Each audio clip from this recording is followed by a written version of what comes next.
Just trying to figure out if we are live here. Had a bit of a time getting the... I don't see how to switch the camera back to the forward view. That's classic. Let's see here. Maybe this one here. Okay, fantastic. Let's see here. Had a bit of a time getting started today. Oh my goodness. I do believe we are actually live now. Let's see here. Hey. How's it? Oops. I'm trying to... Bear with me, everyone, as I try to get this set up a little bit here. YouTube is giving me a bit of a difficult time this morning. Let's see if I can get that down for us. And let's see here. See if I can find this stream on my channel. Are we actually going? This is the second start here. Let's see if we can get going. Welcome if you're joining me today. All right, I believe we are actually live now. Let's see here. Let me turn the volume all the way down on my iPad and just make sure that you guys can hear me. Hey, can you hear me, Tony? Sounds good. Okay, can you hear this? I'm gonna go ahead and turn this up. Watch your earphones and your speakers, everyone. That's going to be our level today. How does that sound? Can you hear the music? Can you hear my voice? How are we doing today? Welcome to the stream.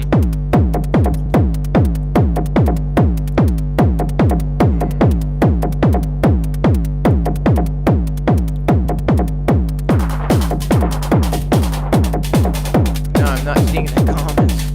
Oh, come on now. There we go. Loud. Is it too loud or is it loud enough? I can turn it down. How does that sound? This is a groove that I've been working on the last couple days. We're just gonna hang out today, super casual. In a few minutes, we're gonna pull all of the cables from this patch, and then we're gonna patch from scratch something similar to this. Some sort of like a hard, aggressive techno beat today.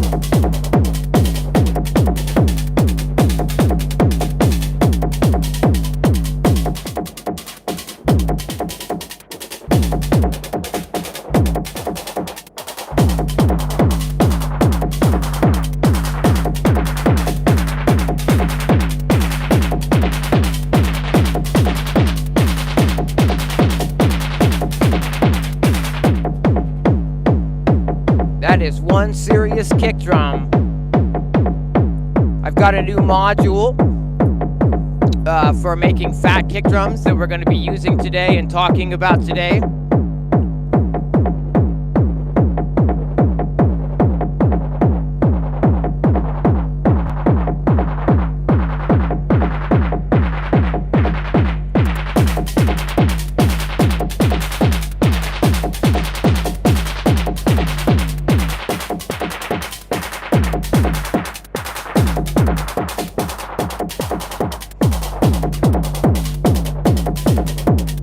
Excellent. All right. Fantastic.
Okay, let's take a moment and talk just a little bit about this amazingly fat kick drum that we're hearing, shall we?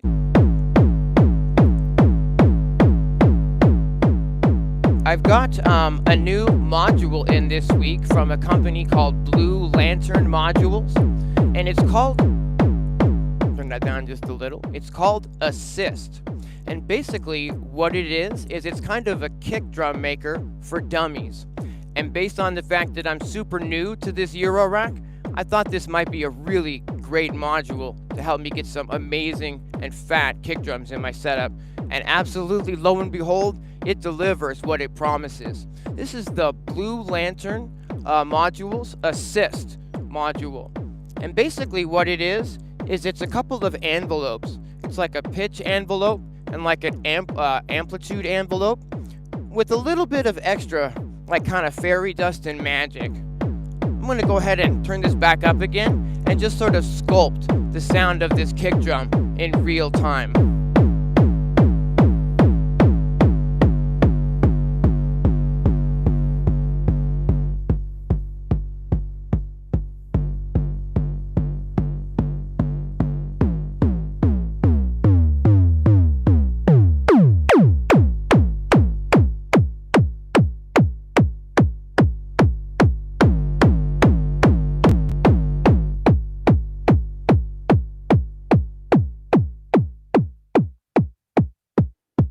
So we can get everything from like super thin and just chilling, kind of like a deep house kick drum maybe, to really easily just turn up these decay settings and start getting a much more, aggressive and robust kick drum for like techno and whatnot. We just start turning these up. We just start turning up the decay envelope, and you'll hear it sort of start to overdrive the circuits a little bit. This is sort of that magic pixie dust that I'm talking about. If you're into that, big, loud, aggressive kick drum sound for techno, this will absolutely get you there. We can really get some hard kick drums. And we have complete control over these in real time. The length and that amount of sort of overdrive, I can kind of tame this again. And what I think is super, super cool about this is that for live jams and doing performances, you can really sculpt the kick drum in real time. So say we're working up to like a really aggressive part of the jam, you can make the kick drum a little bit more aggressive to match that section.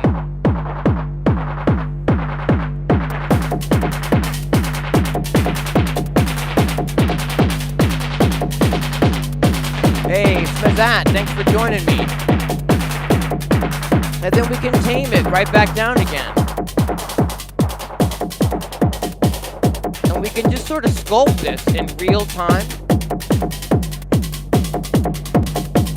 Now, the module itself doesn't actually make any sound. What you do is you plug it into any other oscillator module, and it turns that module into this massive, beefy kick drum sound. Again, it's basically just a pitch envelope that we can tweak and a really specific amplitude envelope, so that we can create these type of sounds. Let's see here. So what I'm doing is I'm running this module, the Blue Lantern Assist, into the Dreadbox Hysteria oscillator, and I'm using just a plain sine wave, but you can really customize the sounds that are coming out of this if you use other waveforms besides a sine wave. Let's check that out. Let's keep a little groove going here for us. And what I'm going to do is I'm going to change the waveform in the Dreadbox Hysteria oscillator. I'm going to turn the volume down just a little bit because it can get pretty crazy depending on what waveform you're using. Again, this is the sine waveform right here, but I'll switch that down. You start scrolling down. Here we get a different tone already. Kind of almost a bass frequency coming out of this kick drum now. Almost giving us a sidechain pumping kind of effect. Hey, what's happening, Jim? Can you guys hear my voice okay, even when the music is really loud like this? Or do I need to turn my voice up or the music down?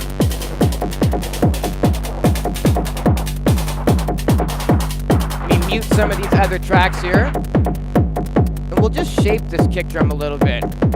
It's just fine. Fantastic. Thanks, Jim. Hear the tone changing on this kick drum? you know, down to like a little tight, you know, kick drum. This module, again, will turn any oscillator into an amazing kick drum. Let's go down to some other waveforms. Let's get down to this triangle here. And here we're going to pass through some more aggressive waveforms in the Hysteria module. Voice up a tad. Thanks, Tony. Hey, Kalu, thanks for joining me. Here we get it down into a nice triangle wave. I'm going to turn my voice up just a tad here. Let's see. Boom, boom, boom, boom. Let's try that. A little click on the voice there. Let me know if that's too loud on the voice. So now we're running a triangle. So it's creating kind of a different tone in this kick drum. And again, we can continue shaping this the whole time. We can, you know, get our pitch envelope and really get a lot of different variations of the sound.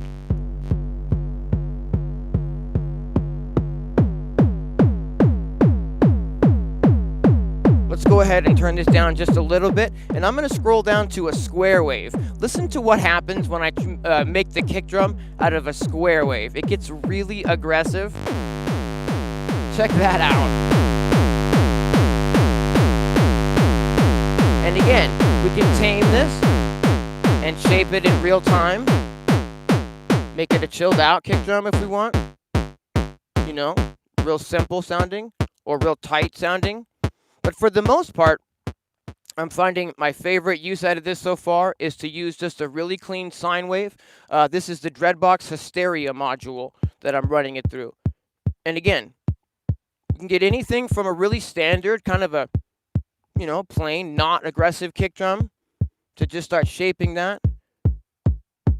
Making the amplitude envelope a little bit longer so we get more of a longer tail of the kick drum. And then start adjusting these pitch envelopes to taste, you know. And you can get as aggressive as you want to get with it. We could even run something like this, you know, through an external filter or through an external distortion to get it even dirtier. I currently have it running through the Mazatron quad cutoff, which is a 6-pole low-pass filter. So I can kind of really gently roll the high-end frequencies off of the sound.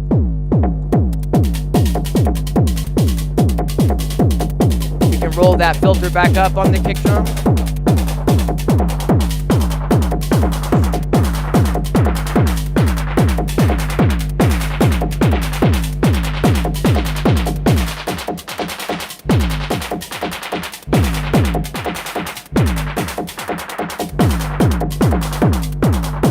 Okay, so that's kind of what I've been up to, playing around with sculpting kick drums and checking out new modules and whatnot.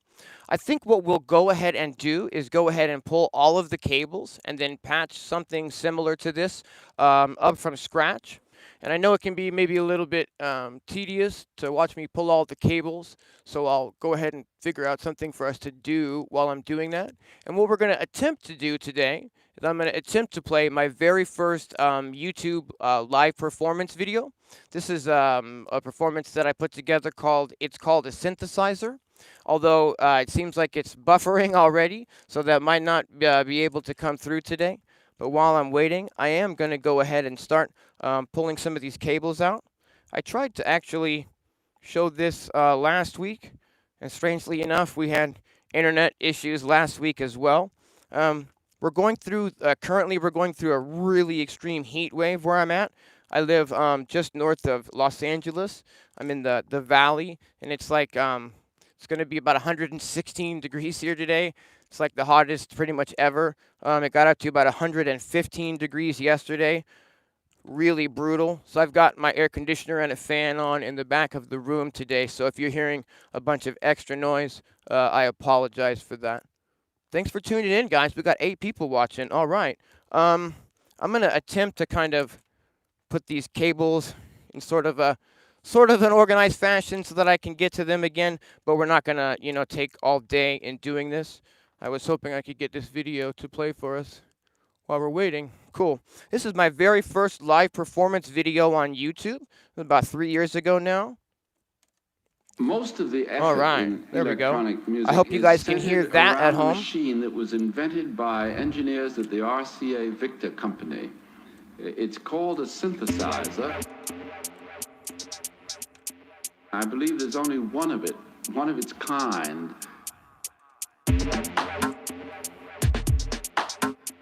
It works, I believe, like a computer machine. The information is translated into musical sounds. It's called a synthesizer.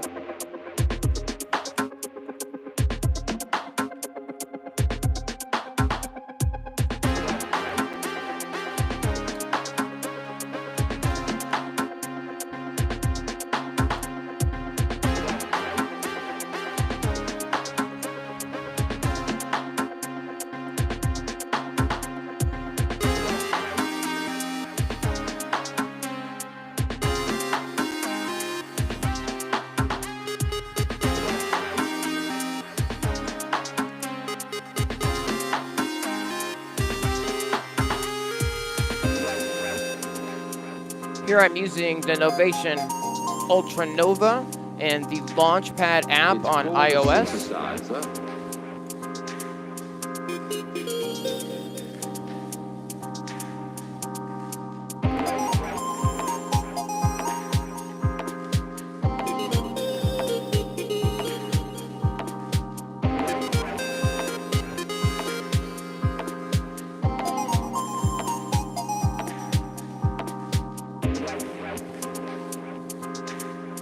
It's called a synthesizer.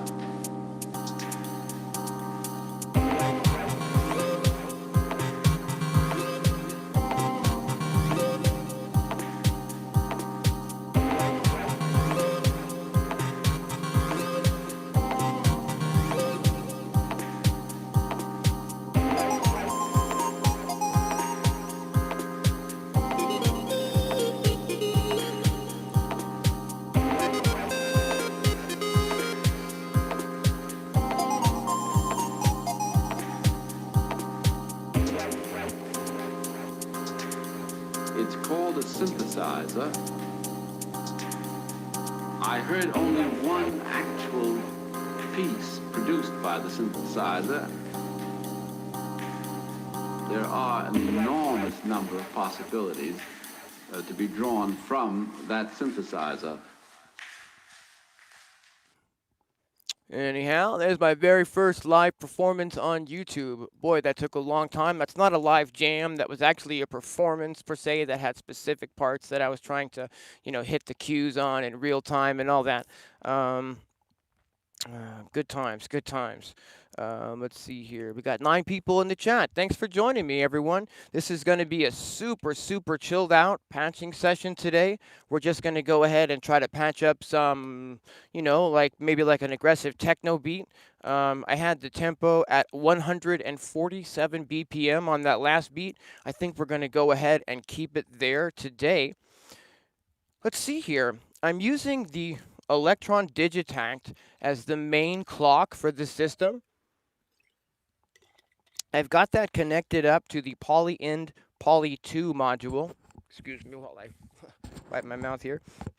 And what this is allowing me to do is it's allowing me to send the MIDI clock out to several, modules in the system. And it's allowing me to create a start and stop signal to send out to several different modules in the system so that the modules all sync up together in time and that they all know when the downbeat is.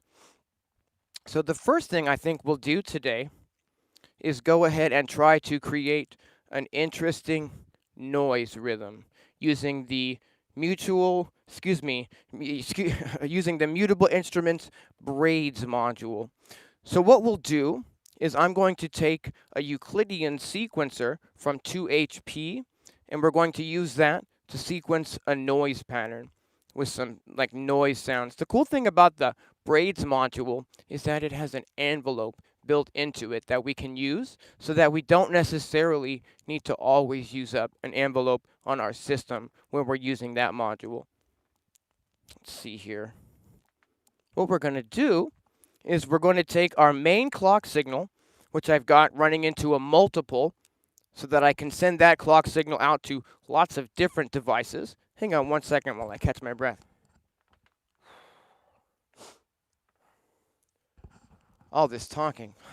So I'm going to go ahead and take our main clock signal. I'm going to take a shorter cable actually, and we're going to patch that into the trigger input of a Euclidean sequencer. And we're going to take our reset signal, which will tell the sequencer when to start, so it knows when the downbeat of the measure is. We're going to take that signal, and we're going to go ahead and patch that into the, I'm going to take a shorter cable again as well. We're going to patch that into the reset input of the 2 HP Euclid module. So now when I press play on the Digitact, we're currently sending that MIDI clock into this module. And all I need to do, take another shorter cable, is we can take an output from that module and we can go into the trigger input of the braids module. We just need a way to hear the braids module now. So we'll take an output from the braids module into, how about number 4? We'll go ahead and turn our volume up. Cool, we're already getting a rhythm there.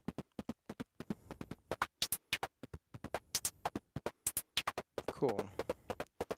I think we're going to want to have a little bit more control over the volume of that sound.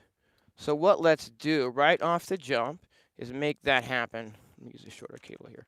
I'm going to go ahead and route this into the Vermona amplinator module, and basically what that does is allow me to turn the volume up to 20 so that I can get a little bit more volume than if I plug the signal into a regular channel. And we'll take just a slightly longer cable, maybe one of these.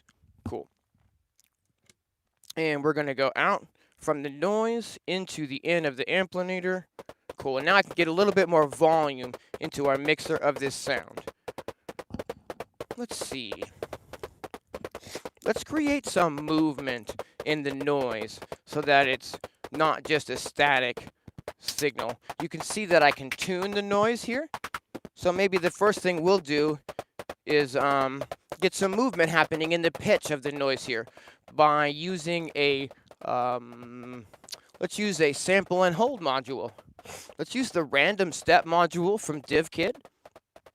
And what I'll do is this module basically allows you to plug in a clock signal to get the module in time with the rest of your system, and then it will send a sample and hold signal out of a whole bunch of different of the outputs. And what that allows us to do is when it receives that trigger signal, it's going to hold a random voltage until it receives the next trigger signal. Hang on and you'll hear what I'm talking about here. Let's go ahead and assign the clock to that module, to the DivKit random step module, which again is a sample and hold module. So I'll take a signal from our main clock into the random step module, and the lights start lighting up now in time and in sync with our rhythm. And we can, whoops. We can go ahead and take an output from that, and we can plug that directly into the pitch of our noise. And what you can hear is that we're no longer getting a static signal. It's changing the pitch of that noise. When I unplug it, no change and no movement in the tone of the sound. But here, we're getting some of that. We're getting quite a bit of pitch movement, so let's tame that so we're not getting as much variation in how much this is moving.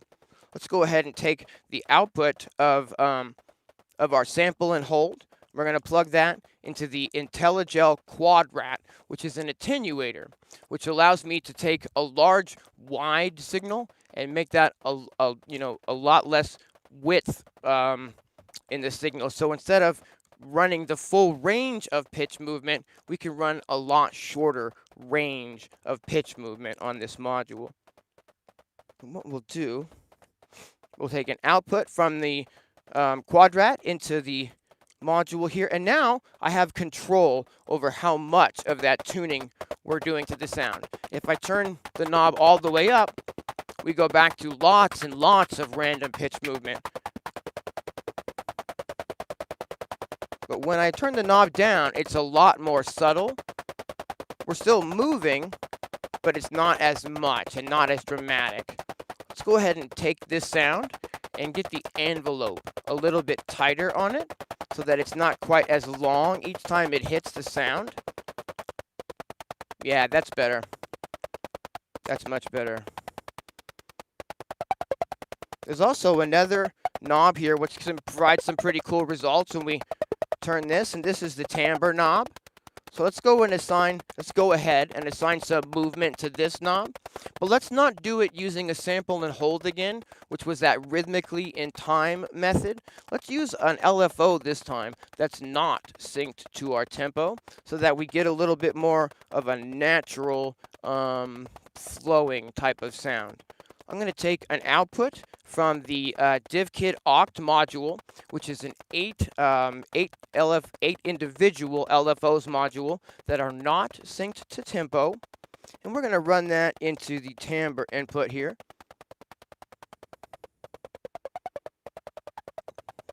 I'll turn the volume back up for you guys. Can you hear that at home, hopefully? Now we're getting all sorts of movement in this sound. The timbre of the sound is moving, and the pitch of the sound is moving as well.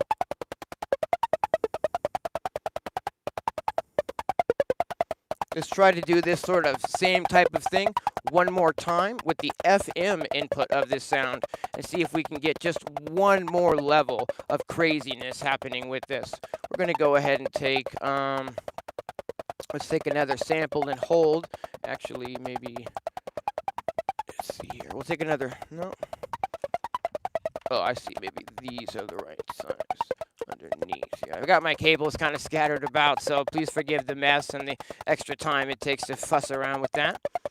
We'll take, we're going to go ahead and take another sample and hold from the DivKit random step.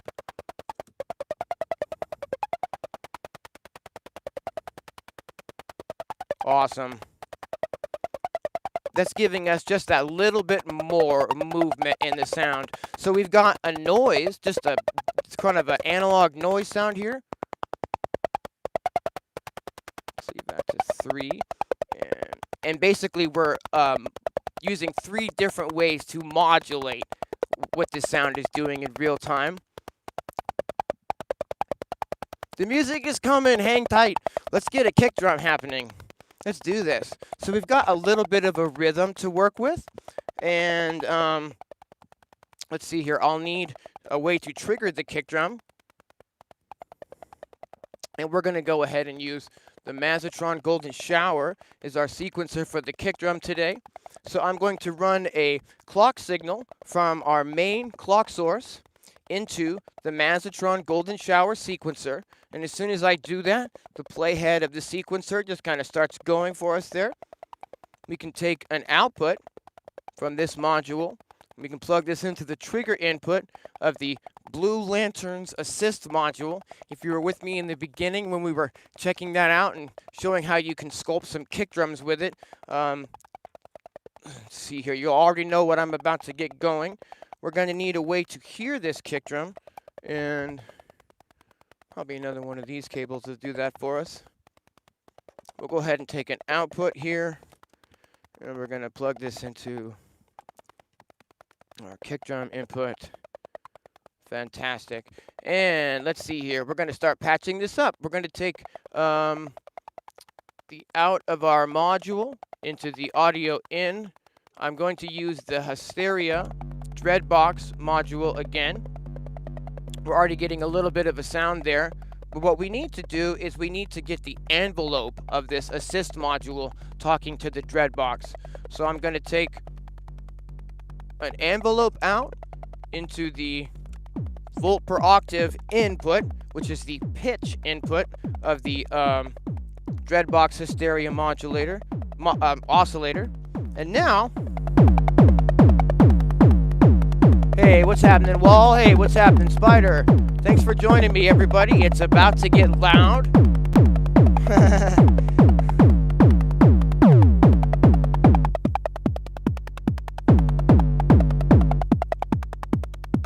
I really love this module. I just want to discuss this one more time real quick for those of you who just tuned in. I'm using a new module. This is the Blue Lanterns Assist module. It's basically a kick drum maker for dummies.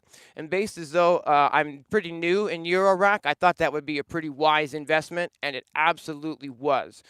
You can plug this into any analog oscillator and start sculpting kick drums with it that sound like this. So here we have the kick drum signal, and we have kind of this random noise sort of happening in the background. We can tame this kick drum a little bit so I'm not having to just completely shout the whole time. Okay. So we've got this noise sort of evolving over that kick drum. Maybe we'll make it so the kick drum evolves in a tiny way. What we'll do is we'll take an LFO from the DivKid Oct module, again, which is an 8 LFO module. These LFOs are not synced to tempo. We're going to take a really slow one, and we're going to really gently affect the accent input on this kick drum module. So you'll hear what I'm saying. We're going to plug this into the accent input, and I can adjust how much accent we get with that LFO to the kick drum. I'm going to turn the CV knob up, and you'll hear the kick drum change a little bit. Hear it changing?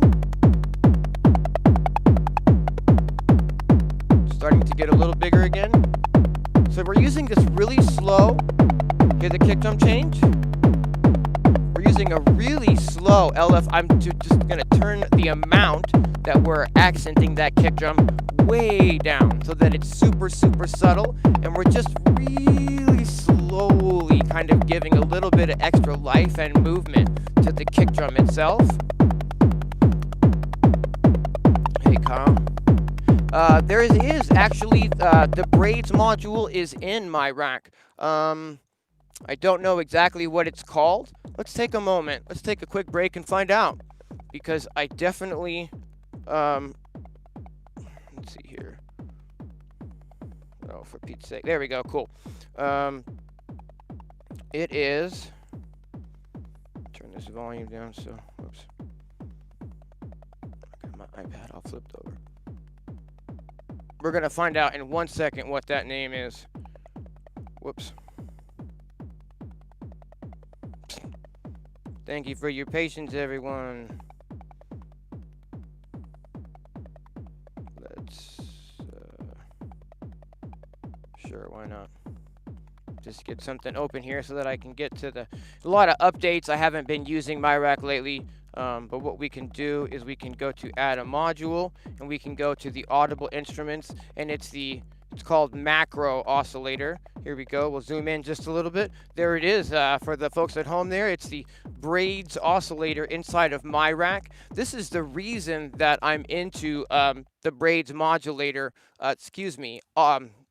oscillator, was from falling in love with this version of it inside of my rack. They're calling it the macro oscillator, and it works exactly the same way. All right. Let's go ahead and add some, like a hi-hat groove to this, because we can do a lot of extra modulation on this hi-hat module, which is super fun. Let's do what we always do. When we want to get a sequencer to work, the first thing that we need to do is send a clock signal to the sequencer. So I'll choose what sequencer to work with for a hi-hat pattern.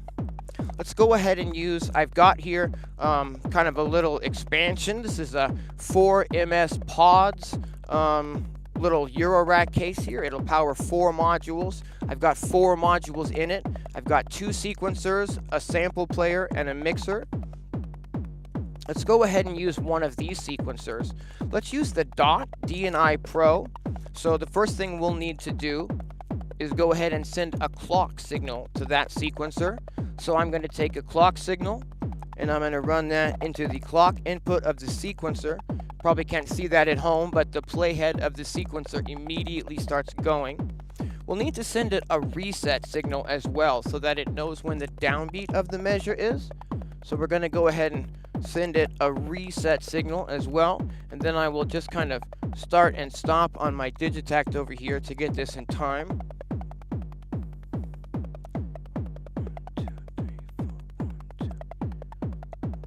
1, 2, 3, 4. Okay, cool. Yeah, we're definitely in time. And let's see, we'll use the first lane of the sequencer to go ahead and sequence this hi-hat. So, probably going to need another click longer cable for that. Maybe visit the octopus for this one. Whoop. Cool. So we're going to go ahead and take an output from the first row of the sequencer, and we're going to run that into the input of the 2 HP hi-hats module. It's actually just called hat. And then we'll need a way to hear that sound. So I'm going to go ahead and patch the output of that module into our mixer. Cool. And now all we have to do is choose a sequence on the dot sequencer here. Let me tame that kick drum a little more, guys. Cool, that's a little bit easier to listen to, maybe.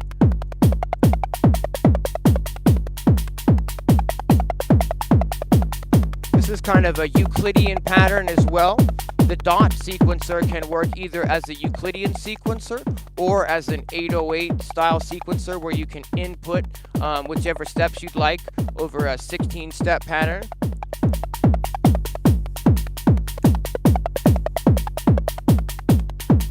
I think that groove's pretty cool. Maybe we'll try to mix it up a little bit, change the groove just a touch.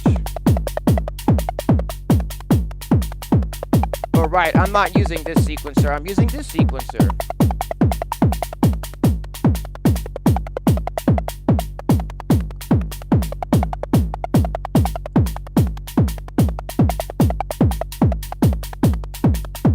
Let's go ahead and go with that one. It's a little busy, but when we start getting some movement in the hi-hat, it'll sound a lot cooler. And we're going to get some movement in the hi-hat the same way that we got some movement in the other sounds. We're going to be using LFOs, and we're going to be using sample and holds. Yes, as a matter of fact, I have tried the poly-in tracker. I have the poly-in tracker. I was actually one of the first people to pre-order this. I actually ordered this the very first day that it was available to order. It got here a few months ago. I did have some problems with it that I've been working with the company to try to solve. They've done some firmware updates, and I believe that my issues with it are probably solved at this point. But there's only so many hours in the day, and I just haven't had enough time to get back to it yet. It seems like a really fun unit. It loads 8 tracks of mono samples, which is very similar to how the Digitact works. I know the workflow is a lot different, but the content that you're working with, like the sample-based content inside of the unit, is pretty much the same. So based on that I already have so much content in this format, I kind of figured it might be a fun thing to play with, the tracker.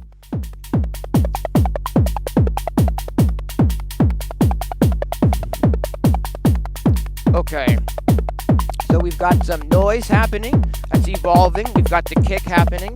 Let's get some evolution happening in these hi-hats. The cool thing about using an actual module for a sound, instead of using like a sampler for a sound, which I do a lot, is on the modules, you can really morph and, you know, give modulation to these sounds in real time, whereas you don't really have quite as much option with a pre-recorded sample. So let's modulate the hell out of this hi-hat, you know what I mean? We can get kind of a closed hi-hat sound, or we can get kind of an open hi-hat sound. And one of the things that I like to do is kind of modulate the movement on that. Let's do it rhythmically today and use a sample and hold to move in time with our groove, the decay on this hi-hat.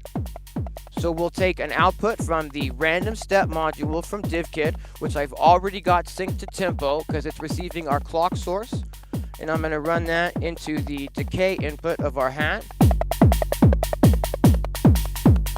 Now listen real close. Let me see if I can You hear how the hat isn't staying the same? It's moving a little bit. It's very subtle. Oh, I like that. But we're definitely getting some movement there. So what let's do is get a little bit more movement. We've got another thing we can automate. You can hear the changes as I move this knob down below. So we're going to automate this knob to move as well. And let's do this knob to move with an unsynced LFO from the DivKit aux module.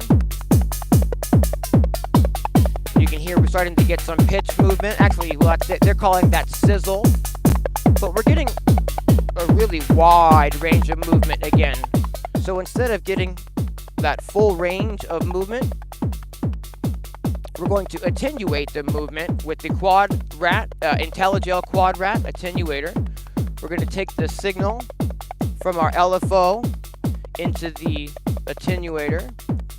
And now I have control over just how much of the movement we're getting. If I turn the knob all the way up, let me solo that track for you guys. Cool. If I turn the knob all the way up, we get that full range of movement, and we get lots and lots of movement. But if I turn the knob down just a little, hey Ed, thanks for joining me. We got 14 people in the chat. All right, thanks for joining me, everyone. Now we're getting quite a bit of life and movement to that sound. And if I add it in with the noise sound that we started off with, which also has modulation and movement on it, now we have two sources that are both kind of moving and playing off of each other and help keep the groove a little bit more interesting and not so static.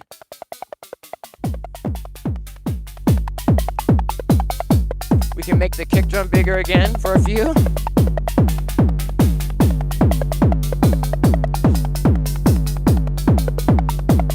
That's cool. You might notice that the groove right now is sounding a little bit dry because we don't have any effects going to anything at all. The only built-in effect that I have in my system so far is the Desmodus Versio, which is a reverb from Noise Engineering, and it's absolutely magic, but I really need to find like the perfect delay module to get in here and maybe a second reverb and all that. I have some outputs that allow me to take signals out of the case and into some external effects processors. But for these sessions, I'm kind of trying to keep it a little bit simple. So we've got our groove happening. It's kind of dry, but there's a lot of modulation happening, and that's fun. Let's go ahead and get another percussion going. I've loaded a folder full of, not full of, but it's got 4 different percussion samples. I've loaded that into the Squarp Ramble sample player. Some percussion samples that I picked out last night. Maybe something there will give us an interesting rhythm to play with. So we'll need to take an out from that module so that we can hear the sound. We'll take an individual out at this time. Plug that in up here.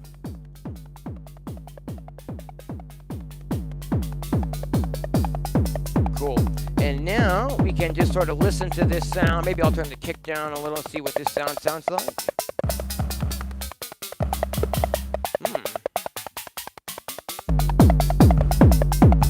So we can get a neat little rhythm thing happening here against the kick drum. Yeah, that's really cool. Let me see if we can make that happen. I'm going to tame this kick drum for us. I'm going to keep messing with this kick drum during the session so that you guys can hear just how easy it is to sculpt all of the different tones that we can get out of this module. We'll need a way to sequence this percussion sound from the ramble. And let's go ahead and use my second Mastertron Golden Shower for this. So the first thing we need to do when we want to use a sequencer is we need to send a clock signal to the sequencer. So I'm going to send a clock signal from our main clock signal in the case here And boom, we got the Mazatron Golden Shower jumping and right in. I'm not even going to worry about a reset.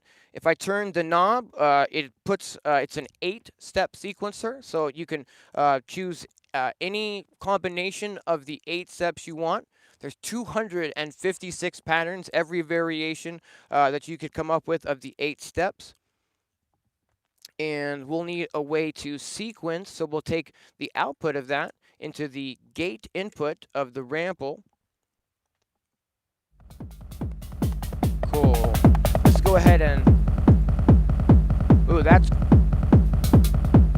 kind of cool already, actually. Here how we're getting this percussion sound hitting in the off beats between the kick drum. I think we're gonna leave that as it is. That's groovy. Maybe tuck the volume of that deep percussion back into the mix a little bit, so that we get a little bit kind of almost a side chain pumping groove happening with it. Yeah, that double kick sound is pushing the groove, right? Let's go ahead and see if we can't get a clap to happen over this groove. And let's see here. We'll need a way to sequence that.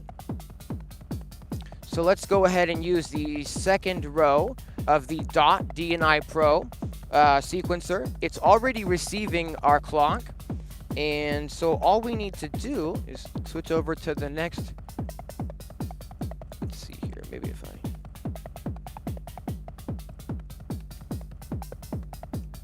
Give me 1 second here while I try to figure out how to get this sampler to behave the way I want it to. And it's not, so that's fine. It's a sequencer, I said sampler. So we're gonna pass on using that for the sequencer, because I want it to be on the 5 and 13. Maybe we'll do this using the Digitact through the Poly in to Poly 2. Fantastic. This is the benefit as to why I'm using the Digitact in conjunction with my Eurorack system, so that I can sequence things using the Digitact as well.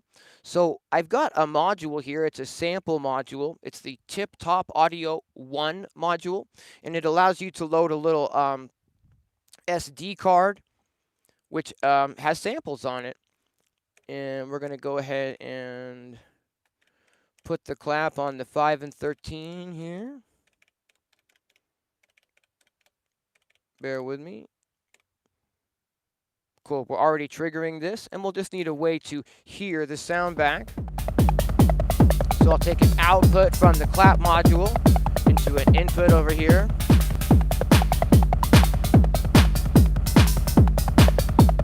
Now again, we're using the Digitact to sequence the clap sound. Actually sounds pretty good, but I have quite a few different clap samples on the card. We could scroll through some different sounds.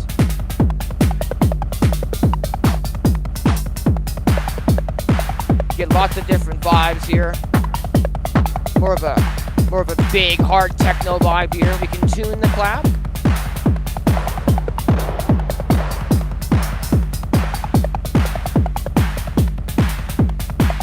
Thanks for joining me, everyone. I appreciate you being here. So we've got control over the tuning of this sample using a CV input. Let's give that a go. Let's see if we can get some modulation happening on the pitch of this clap. Let's go ahead and try to use the sample and hold module from DivKit again. This is the random step module. And we're going to go ahead and plug that into the CV input of the clap.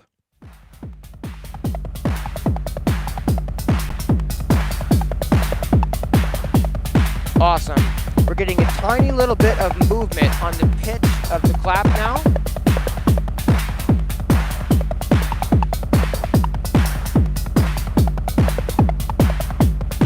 Awesome.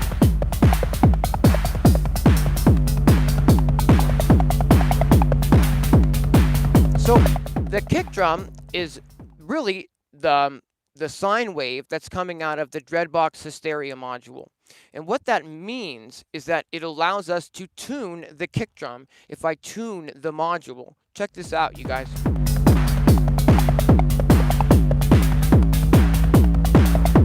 you hear how the kick drum is changing pitch? We're going back down in pitch now.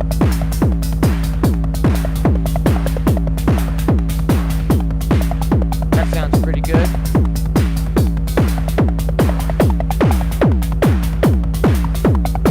Tame that kick a little bit, bring it back a little. That's a pretty solid little techno groove we've just built up, I would say.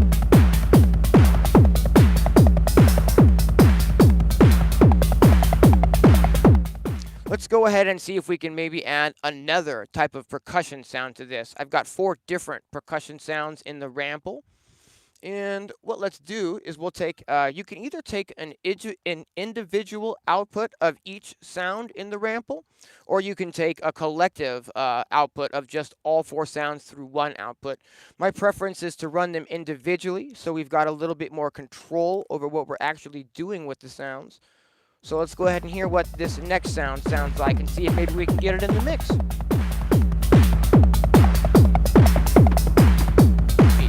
Bring these things down so we can hear it a little better. Cool.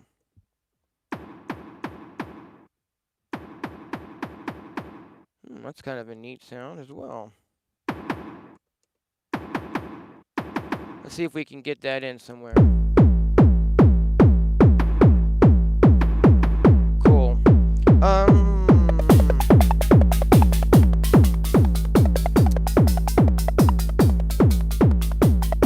Take the second sequencer lane of the dot D&I sequencer, and we're going to plug that into the gate of the ramble, so that now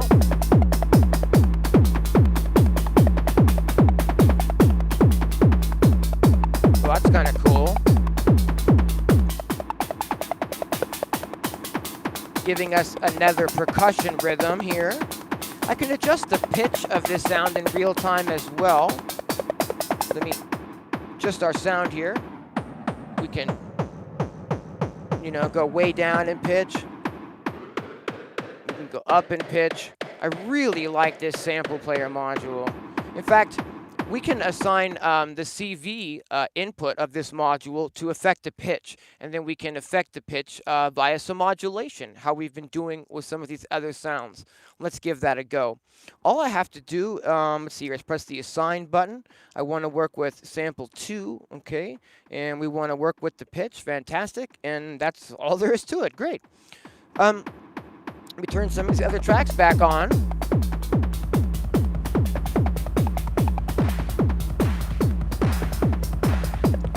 Ones these are again. That's kind of our offbeat drum. That's our clap. Cool.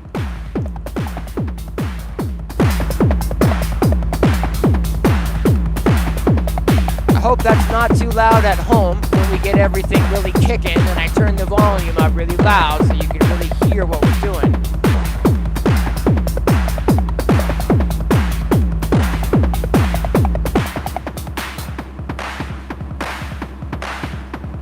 That's sounding pretty darn good. Let's go ahead and bring these volumes down. And let's adjust, you know, let's get some modulation happening on the pitch of this sound.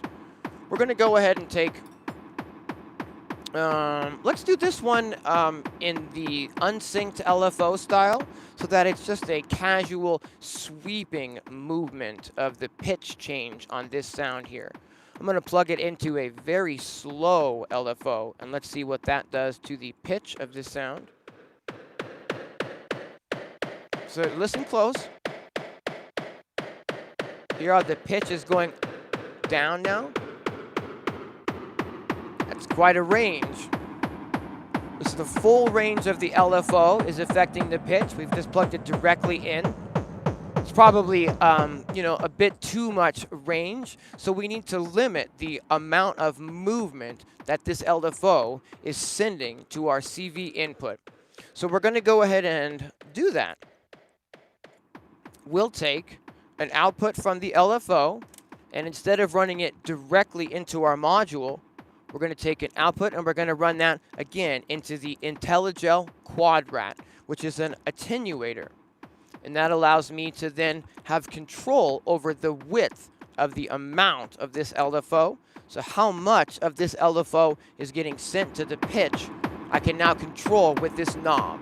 If I turn the knob all the way up, we go back to that full, way, big, here we are going down, right? But if I turn the knob down, it's going to give us less range of movement.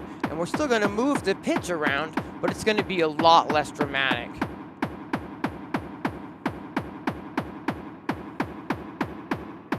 You can hear the pitch moving now, still? Cool.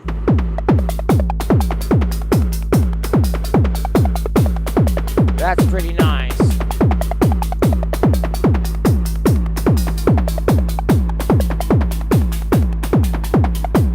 So let's just discuss really quickly all of the sounds that we're hearing in the mix.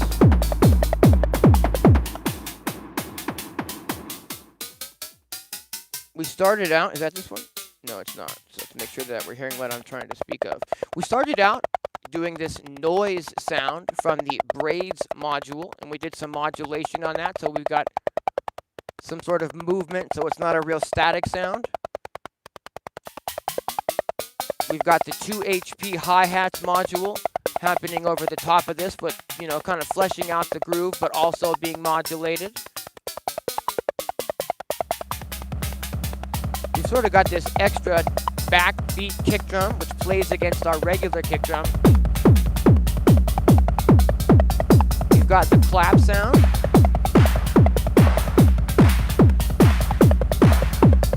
And we've got this new percussion sound.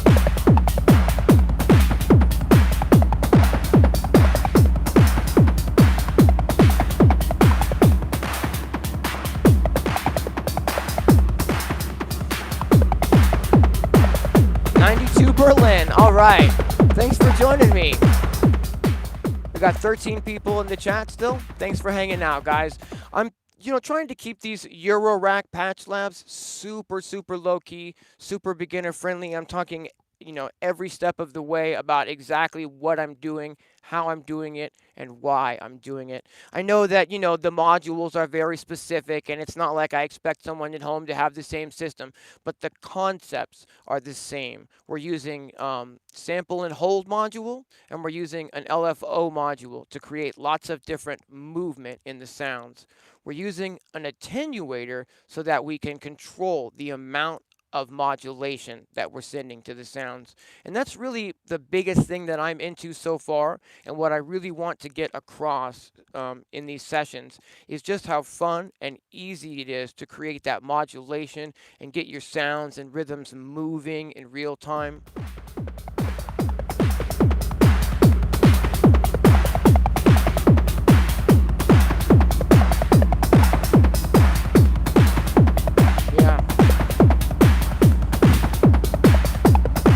Get that kick drum big again.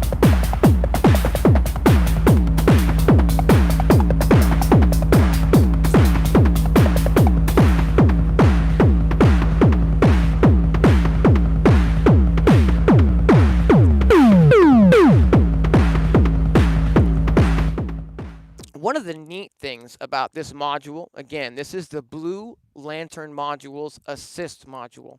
It's basically a kick drum maker for dummies.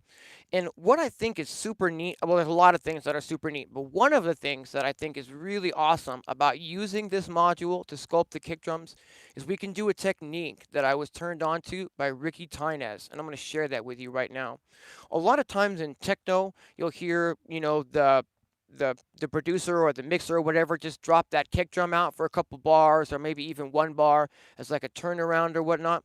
But there's a really neat way that we can do kind of the same thing while keeping the actual rhythm of the kick drum in. And that is, instead of muting the kick drum, what you do is you pull the delay, not the delay, the decay on the kick drum sound all the way down, and you just get it really tight and tiny, and it becomes like a click in the background, but the rhythm is still there.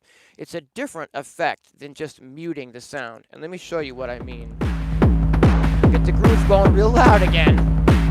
We just tame that so it's not quite as aggressive. Cool. Listen to the kick drum.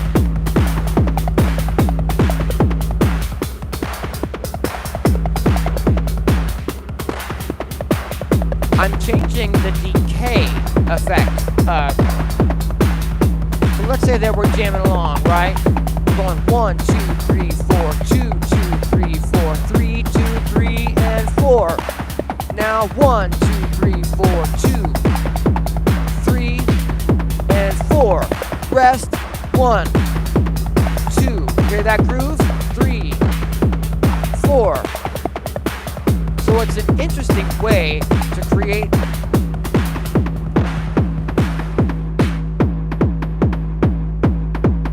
and 1, 2, 3, and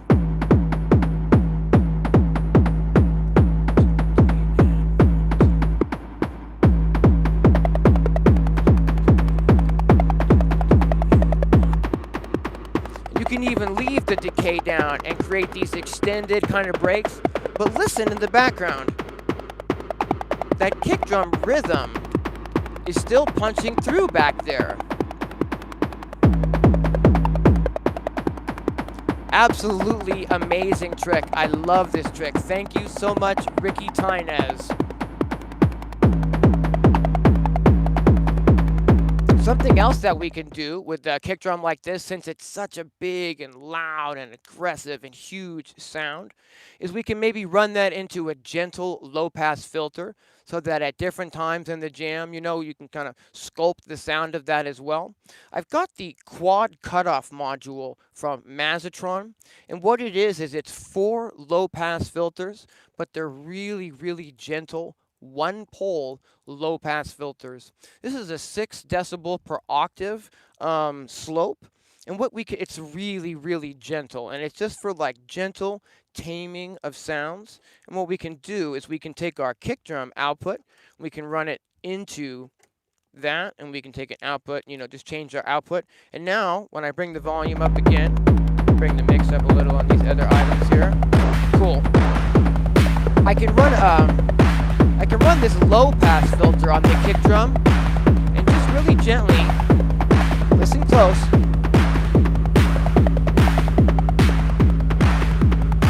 kind of tuck it back down in the mix.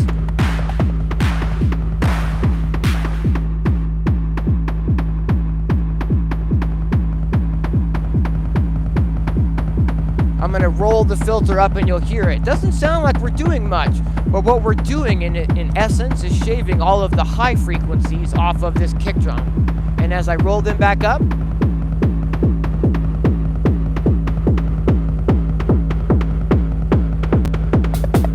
so it just gives us that little tiny bit more ability to sculpt the kick drum in real time. Again, it's a 6 decibel per octave slope, so it's really gentle. You can literally go all the way down with it.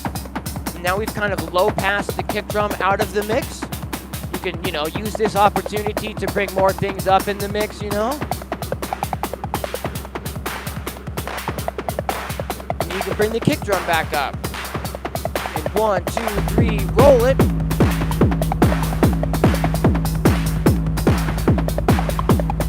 Tame that kick drum again. Make it not quite so aggressive.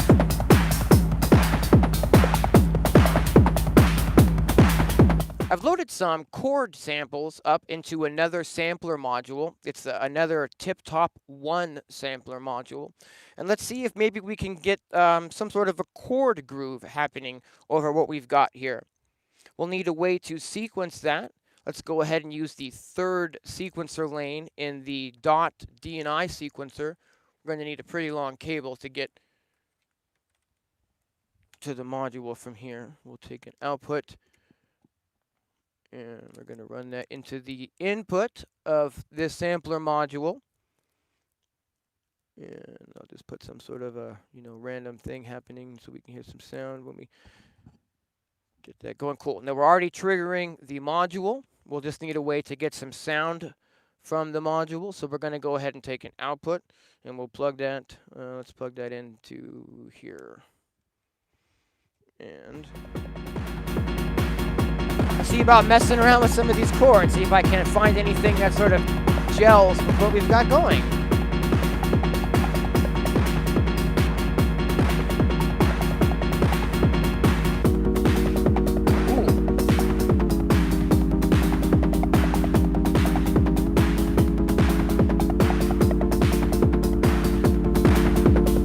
Kind of like that already.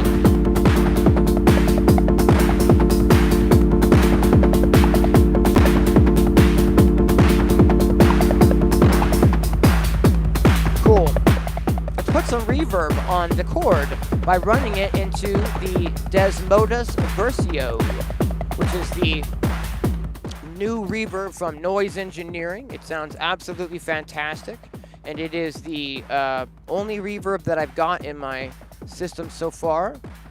So I'm running the chord sample directly into this module, and let's see what this sounds like.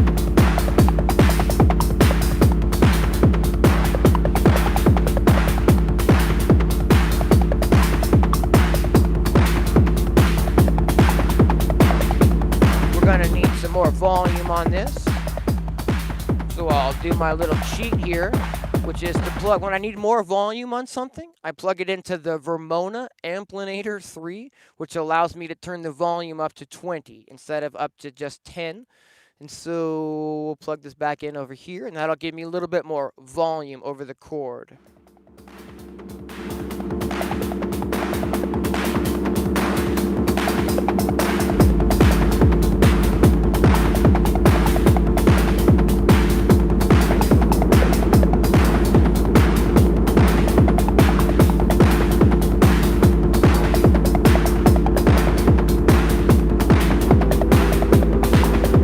Pitch up on that chord, why not?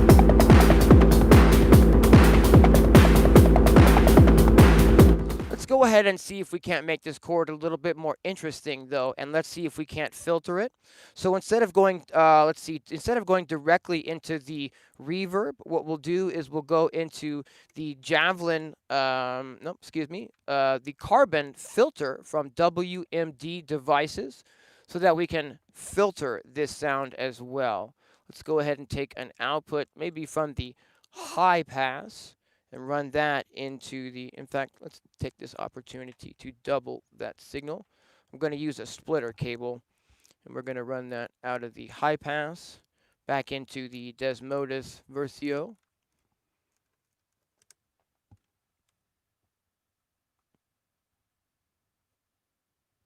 Yeah, the amount of catch be able, yeah, absolutely, it sure does. And the fact is you sit here and you patch all this up, and we've been here for a little over an hour in real time. That's quite a bit of time, to just make a patch and then pull it when you're done.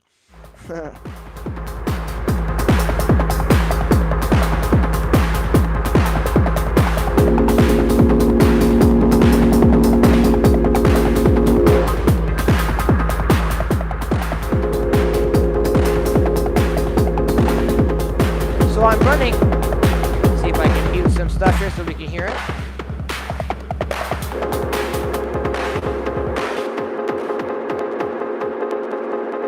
We're running that chord sample through quite a bit of reverb.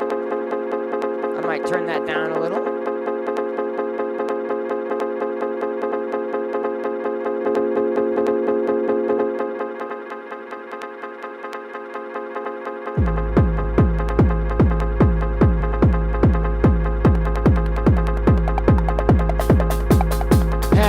Trovarsi, thanks for stopping by.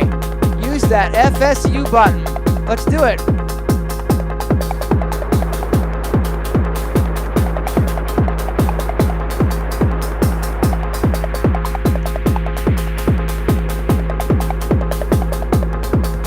Let's get some of these other sounds back in the mix.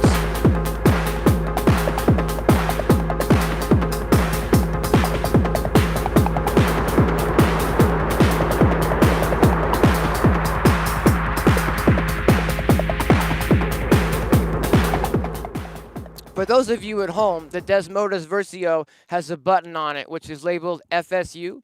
I'm not really allowed to say what that means on the channel, but you might want to look that up. It's a really amazing reverb.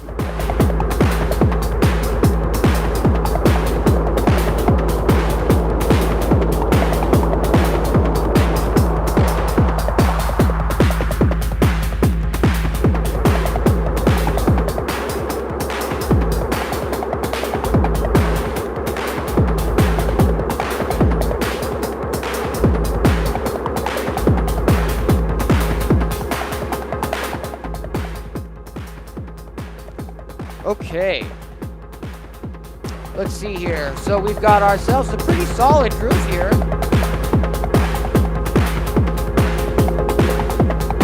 Let's go ahead and do the same kind of automation with this chord that we've done with a lot of our other sounds. Let me go ahead and turn a lot of these sounds down in the mix so that we can kind of just focus in on that chord for a moment. So we've got that chord happening with kind of a Euclidean rhythm here. Let's go ahead and modulate the cutoff on the carbon filter to do just a little bit of subtle movement for us. And what let's do is let's see if we can't get that going in time with the rest of the groove. What we'll do is we'll take an output from the DivKid random step module. So we're using that sample and hold signal. We're going to go ahead and take an output here. And we're going to run this into our filter, which is probably going to be a bit extreme at the beginning.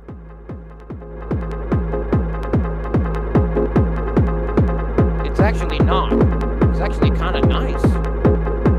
Can you hear that if I turn the kick off? Can you hear how the chord is moving just a tiny little bit? Turn the resonance up on this filter. Nope, doesn't like that. A little too loud.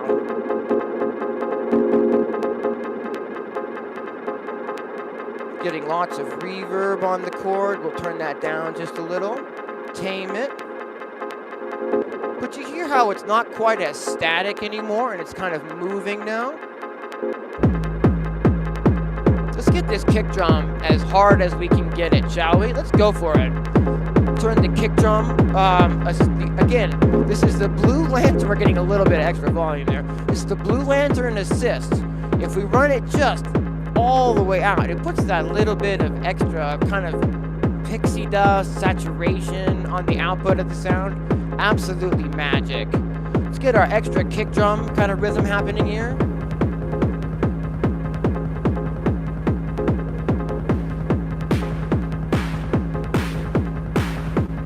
Get our other percussions up.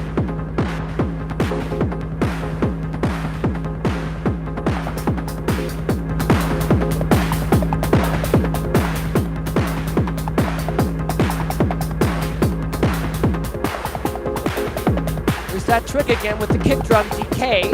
Thank you, Ricky Tynes. And again, I've got the kick drum running through this low pass filter, so we can kind of filter that down in real time as well. Kind of darken the tone of the vibe here.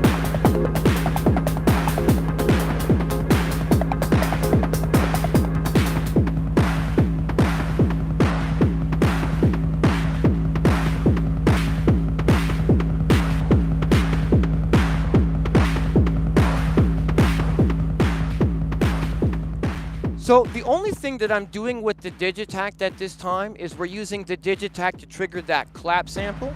So I can turn that on and off in real time as well by just kind of muting that track.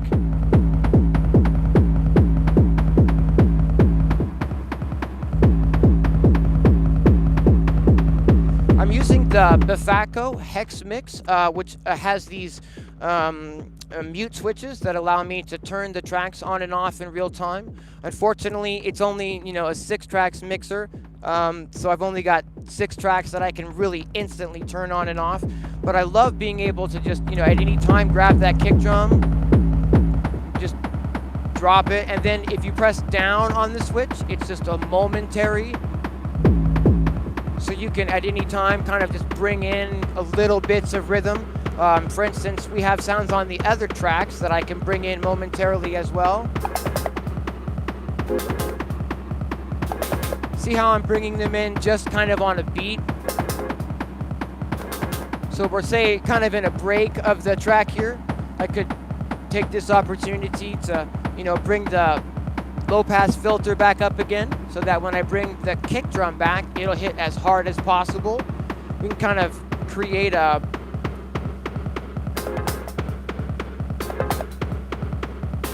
and then I can turn it all back on.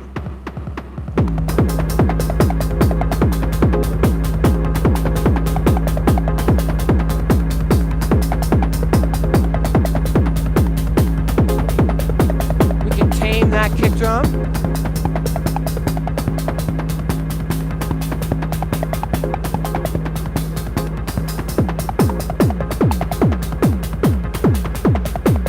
Kind of tuck it back in the mix if we want. This is what I really love about this Blue Lantern's Assist module, is just how much actual sculpting that you can do over the sound. Again, I just want to remind you that the sound of the kick drum is coming out of the Dreadbox Hysteria oscillator. There's no sound that's coming out of the Blue Lantern Assist module. It's just that magic kind of pitch envelope and amplitude envelope module that allows you to just really, really sculpt your sounds in real time. It was referred to as the kick drum module for dummies, and being a Eurorack newbie, I thought it would be something that I would really enjoy, and it absolutely is. You can hear just how huge these kick drums get. Let's change the waveform of the kick drum for a few, and just so that you can hear just what it will allow you to sculpt.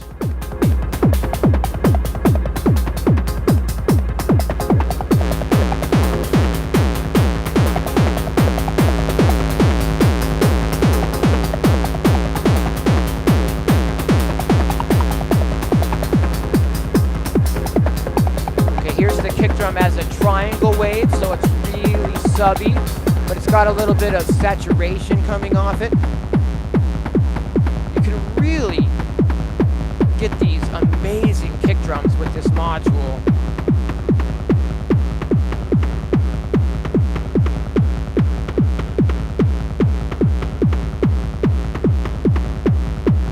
Okay. Song 5, right? Cool. Bring that chord back in.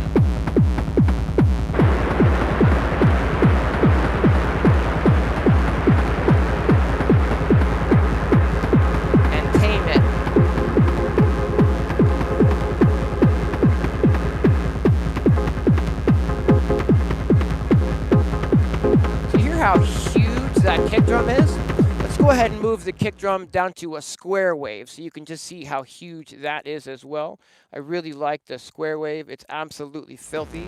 This is the kick. It's probably getting a little too loud there, but again, I can tame that using this low pass filter a little bit.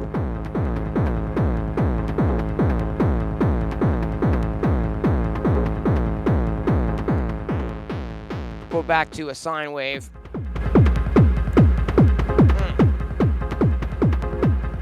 Well, we've been going for about 80 minutes today. We made a pretty neat groove from scratch.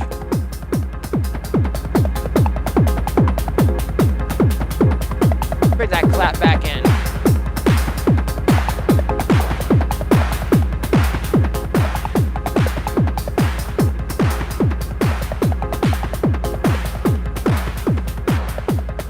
I really appreciate everyone tuning in and joining me today. I'm trying to keep these Eurorack patch sessions super casual. As I'm a beginner with all of this, I figure this is a great opportunity to kind of share my experiences and share my journey with the system, and how we're learning a little bit more all the time, and how I'm getting a little bit more familiar with how to use the system and the modules. I think we're going to go ahead and call it for today. I really appreciate everyone joining me. And we're going to be back next Sunday at 10 a.m. Pacific Standard Time, trying to patch another kind of groove together. Maybe we'll try to get a little more melodic next week.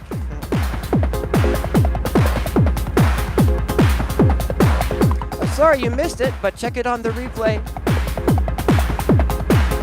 This is going to be a semi, regular thing. All things, hopefully to be every Sunday at 10 a.m. kind of a thing. 10 a.m. Pacific Standard Time.